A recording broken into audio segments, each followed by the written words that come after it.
Hello students. Today starts a new branch where we will get acquainted with the basics of using one of the most powerful and interesting tools in Blender, Grease Pencil.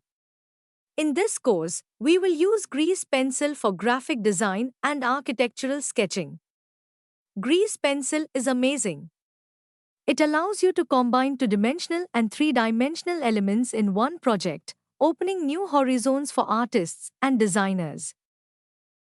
In this branch, we will focus on the basic knowledge and functions that will help you use this tool to bring any ideas to life.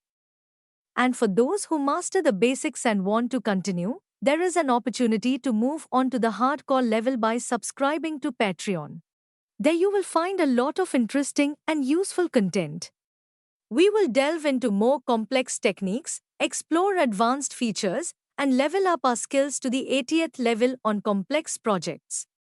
Good luck to everyone. Let's go.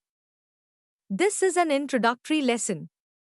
It is designed for beginners, so if you have been working with Blender for a long time, have a graphics tablet, and even have your own preferences in settings, then you can safely skip this part. So, by default, the middle mouse button is used for navigation. That is, the scroll wheel. By holding down the scroll wheel, we can rotate the viewport. If you also hold down the Shift key, you can move the viewport, and if you replace Shift with Control, you can adjust the zoom. But if you use these settings with a tablet, you need to assign the middle mouse button to one of the stylus buttons. Every time you want to move around the viewport, you will need to hold down this button. I do not claim to be absolutely correct, but I think this is not the most convenient navigation option. Let's go to the Edit menu and open the settings. In the Input tab, in the Mouse section, check the Emulate 3 button mouse box. This option transfers the middle mouse button to the left Alt key on the keyboard. Now, holding the stylus is much more comfortable. We simply hold it like a pencil, without touching the buttons. Now the main button for navigation is Alt. If we want to rotate the viewport, simply hold down Alt and move the stylus on the tablet. If you need to move the viewport, add the Shift key to the Alt. Now two buttons are held down. It's not difficult. The index finger is on the Alt key, and the ring finger is on the Shift key. Now we can move the viewport. Lastly, if we want to change the zoom, replace Shift with Control. Alt is still held down, release Shift, and press Control with your little finger. Now the movement of the stylus changes the zoom.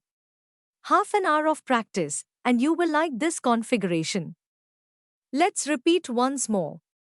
Alt, rotation. Alt Shift, move. Alt Control, zoom. It's all simple. The right mouse button is also actively used. It can be assigned to one of the buttons on the stylus, but I don't like to use it because each press of the stylus button knocks the aim off. Therefore, if your tablet has additional buttons, duplicate the right mouse button to one of them, and in the process, you will find out what is more convenient for you. Also, when working, your mouse is always at hand, and if necessary, it's easy to switch to it. Drawing, sculpting, and even sometimes modeling is definitely more convenient with a stylus. But the stylus will not completely replace the mouse, so it will be useful to get used to switching between devices. Now go back to Settings and switch to the Navigation tab. Activate a very important checkbox, Zoom to mouse position. By default, the zoom works relative to the center of the screen. No matter where the mouse cursor is, the zoom will always be centered on the screen. This option greatly expands our capabilities. Now the zoom works relative to the mouse cursor. If I want to zoom in on a particular object, I just need to place the cursor over it and zoom in. We will zoom in on the needed object. The next option that will be very useful to us is orbit around selection. By default, the viewport rotation is very inconvenient because it cannot be controlled. The viewport rotates around the center of the world, and necessary objects constantly fly out of the screen. This checkbox is a real lifesaver. Now the viewport can rotate around the selected object. The selected object is always in view. The last navigation option is depth. If you activate it, the mouse cursor will take objects into account even if they are not selected. That is, if there are no selected objects on the screen and we want to rotate the viewport around a certain object, without selecting the object itself, just place the cursor over the desired object and rotate around it. Navigation is also possible using this panel.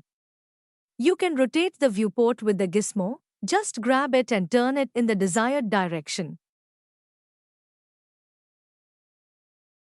You can move the viewport with this button. And zoom can also be changed with this button. But these are crutches that should not be relied on. The capabilities of these buttons are very limited. The last thing we will talk about today is projections. To change projections, we need the number keys on the numpad, not the top row of the keyboard, but specifically the numpad, which is located on the right side of the keyboard. It is also called the calculator. This is a very important block of keys. If you have a compact keyboard without a numpad, your capabilities will also be limited. Not to an extreme extent, but you will still suffer. There is an option to emulate the numpad in the settings. In the Input tab, check the Emulate Numpad box. Now you can use the top row of numbers just like the numpad. However, you will lose the functions that were on the top row of the keyboard, such as switching between selection modes in edit mode. But more on that later. At this stage, it's absolutely not important.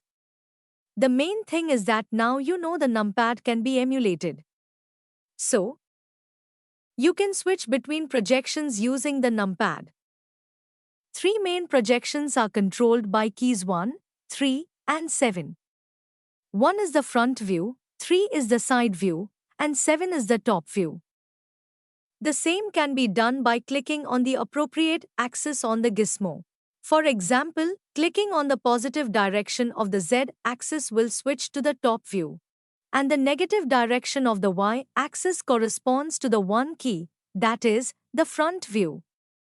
That's all you need to know for a successful start. See you in the next lesson. Bye-bye.